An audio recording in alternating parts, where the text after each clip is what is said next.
Hello students, I am from Subodh Anglo Oriental school Deogarh और आज हम क्लास 6 का चैप्टर फेयर प्ले का लास्ट पार्ट पढ़ेंगे।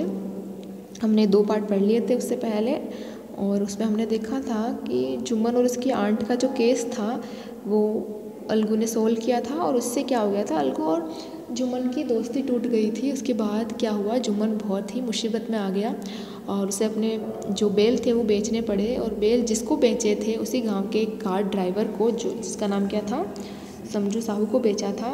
और बैड लकली वो जो बुल्स थे वो 1 महीने में ही मर गए और उसने क्या किया, उसने साहू ने पैसे ही नहीं दिए उसको और पैसे देने के लिए मना कर दिया। नेक्स्ट क्या होता है,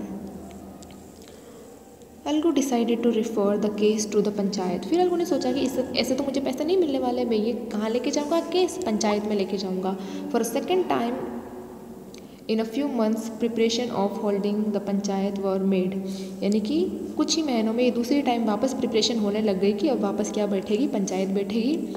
and both the party started meeting people seeking their support. और दोनों ही पार्टी, कौन, साहू और जो अलगू चौधरी था, वो दोनों ही अलग अलग लोगों से मिलने लग गया ताकि क्या हो जाए, सीकिंग देयर सपोर्ट, ताकि उनको उनका सपोर्ट मिल जाए, उनके साथ वो बोले। The panchayat was hold under the old banyan tree. Panchayat फिर से वही ओल्ड बेनियन ट्री के नीचे हुई।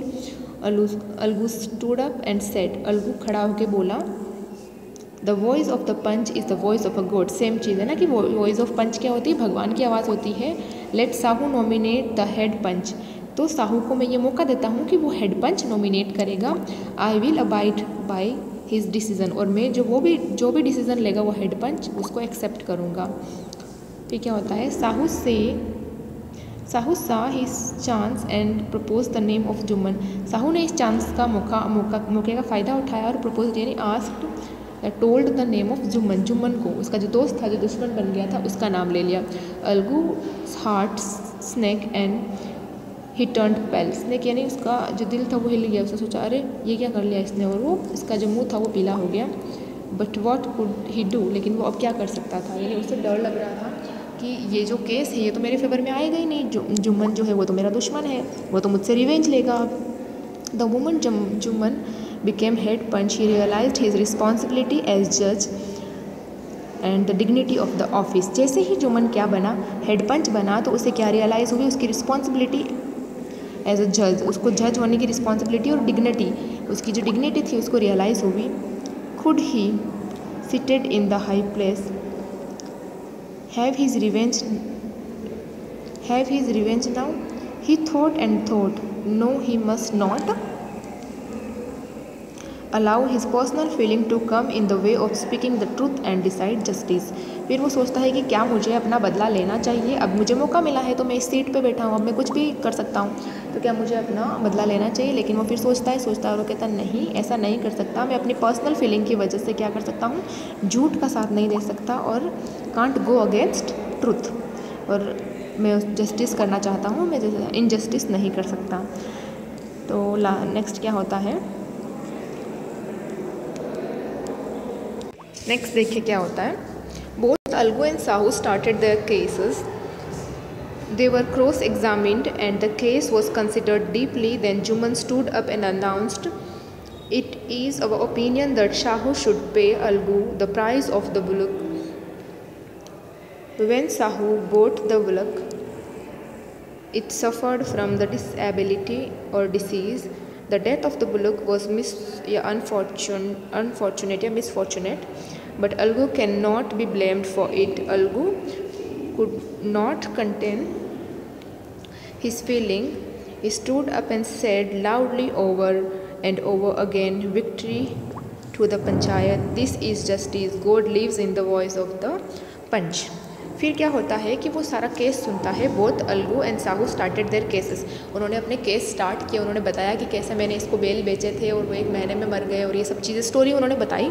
और फिर जो जज थे, वो जो पंचायत के जज थे, उन्होंने पूरे क्रॉस एग्जामिन किया पूरे केस को, और फिर उन्होंने पूरा कंसिडर्ड डीपली, ना उनके बारे में बहुत डीपली सोचा, और फिर उन्होंने अपना निर्णय लिया कि Jumman stood up and announced. Jumman जो था, हेड पंच जो था, वो खड़ा होकर बोला कि इन आवर ओपिनियन, हमारे ओपिनियन के हिसाब से साहू को उस बुलक जो है जो बेल खरीदे हैं उसके पैसे अलगू को देने ही पड़ेंगे, क्योंकि जब खरीदे थे तो वो बीमार नहीं थे और सफ़र या किसी डिसेबिलिटी या डिसीज से सफ़र नहीं कर रहे थे, तो इसमें अलगू की कोई गलती नहीं है, उसने तो बेच दिए थे। The death of the bullock was unfortunate, जो डेथ हुई है बुलक की, जो बेल मरे हैं, वो तो एक अनफॉर्चुनेट घटना थी, इसमें इसका क्या हाथ है। But Algu can not be blamed for it, है ना, अलगू को इसके लिए ब्लेम नहीं किया जा सकता है। Algu could not contain his feeling, है ना, अलगू अपनी फीलिंग जो थी, जब ये अनाउंसमेंट हुआ और केस जब सोल्व हुआ तो वो अपनी फीलिंग को कंटेन ही नहीं कर पाया। ही स्टूड अप, वो खड़ा हो गया और बोलने लगा ज़ोर ज़ोर से, विक्ट्री टू द पंचायत, है ना, विजय हुई, पंचायत की क्या हुई, विजय हुई। दिस इज़ जस्टिस, यही जस्टिस है। और वो बोला God lives in the voice of panch, और भगवान जो है वो क्या होते हैं, God lives in voice of panch, यानी भगवान जो होते हैं वो पंच के हार्ट में रहते हैं और उसके डिसीज़न लेते हुए रहते हैं। तो हुआ ये कि जब अलगू और जो साहू था उसका केस जब पंचायत में पेश हुआ तो हेड किसको चुना गया, पंच हेड चुना गया, उसी के फ्रेंड जुम्मन को, जो कि अब उसका दुश्मन था, उसने फ़ायदा उठाया, है ना। साहू ने सोचा कि अब ये मेरे फेवर में हो जाएगा केस, लेकिन ऐसा होता नहीं। उसने अपनी पर्सनल फीलिंग एक साइड में रखी और इस केस को अच्छे से एग्जामिन किया और पूरे जस्टिस के साथ इस केस का निर्णय लिया और उसने ओपिनियन दिया कि साहू को अपने जो बेल खरीदे हैं उसके लिए अलगू को पैसे देने ही पड़ेंगे, क्योंकि अलगू की कोई गलती नहीं थी। और ये निर्णय सुन के सभी लोग बहुत खुश होते हैं और बोलते हैं कि god live in the voice of the panch. इसके बाद क्या होता है देखिए, लास्ट कंक्लूडिंग स्टेंजा है, कंक्लूडिंग पैराग्राफ है। सून आफ्टर, उसके बाद में जुम्मन केम टू अलगू, जुम्मन अलगू के पास आता है। Embraced him and said, embraced यानी हग्ड हिम एंड सेड, गले लगते हुए बोला, सिंस द लास्ट पंचायत, यानी लास्ट पंचायत जो हुई थी, लास्ट बैठक जो हुई थी जब उसकी जुम्मन का और उसकी आंट का केस लड़ा गया था, तब से लेके अब तक I had become your enemy, मैं तुम्हारा दुश्मन बन चुका था। Today I realise that it meant to be a panch, है ना। मैं आज मुझे रियलाइज़ हुआ, जब मैं पंच बना तब मुझे रियलाइज़ हुआ कि what it mean to a panch, पंच बनने का मतलब क्या होता है। A panch has no friends nor enemy, है ना, पंच का कोई फ्रेंड नहीं होता, ना ही कोई दुश्मन होता है। ही नोज़ ओनली जस्टिस, उसको सिर्फ अब जस्टिस पद के बारे में पता होता है ना, वो सिर्फ जस्टिस कर सकता है। यहाँ कोई दोस्त नहीं है, कोई दुश्मन नहीं है, और अपनी पर्सनल जो ग्रजेस होते हैं, पर्सनल जो फीलिंग्स होती है, वो आपके जजमेंट में नहीं आनी चाहिए। Let no one divide from the path of justice and truth for friendship and enmity, है ना।